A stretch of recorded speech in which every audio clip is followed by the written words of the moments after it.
So, emergency break glass account. So, ito yung account for emergency situations or purposes. No? Kapag hindi mo na ma-access yung standard account, pwede kang magkaroon ng emergency break glass account.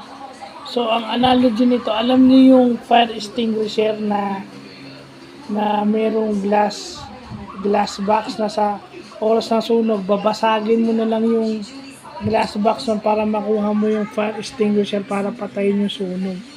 So, parang ganun yun. Emergency account mo yun para magkaroon ka ng access in case of emergency. So, yun ang tawag emergency break glass account. So, yan yung tututunan natin bago pinag-aaralan na natin yung types of accounts. No? Kasi yung mga may knowledge sa mga accounts na to, ito rin yung mga taong may alam kung paano atakihin itong mga accounts na to. Ganon sila kagagaling. Pero first and foremost, dapat alam muna natin kung anong klaseng account yung ating, alam muna ng attacker kung ano yung account na kanyang pinapasok. So, bonus na lang na ma-penetrate niya, pero dapat alam niya kung ano yung account na pinapasok niya o pinipenetrate niya. So, yun lang pa.